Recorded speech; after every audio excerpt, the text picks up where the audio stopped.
அதாவது எடப்பாடி பழனிசாமிக்கு வேற வேலையே கிடையாது.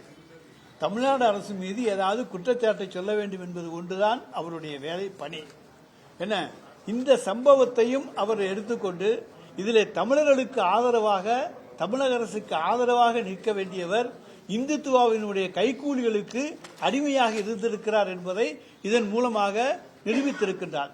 தமிழ்நாட்டை பொறுத்தவரைக்கும் எல்லாரும் ஒன்று. தீர்ப்பை பொறுத்தமட்டில் 2014 அவர்கள் பெரிதும் போற்றிக் கொண்டிருக்கிற அம்மா அம்மா என்று உச்சரிக்கிறார்களே, அந்த அம்மையார் ஆட்சியில் இருந்தபோது வந்த தீர்ப்பு தான். ஆக அந்த அம்மையாரை விட எடப்பாடி ஒன்றும் பெரிய அறிவாளி என்று அவருடைய கட்சிக்காரர் ஏற்றுக்கொண்டார். அதற்கு குறுக்கே நிற்க நாங்கள் தயாராகவில்லை. ஜெயலலிதா அவர்கள் ஆட்சியில் இருக்கிறபோது தான் இந்த தீர்ப்பு வந்தது.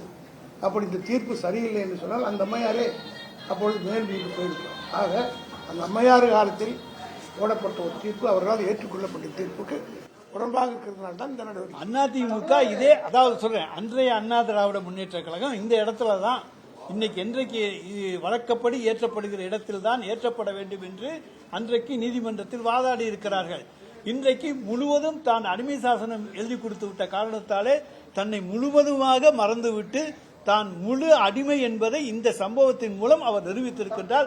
அதிமுக தொண்டர்கள் வெட்கப்பட வேண்டும்.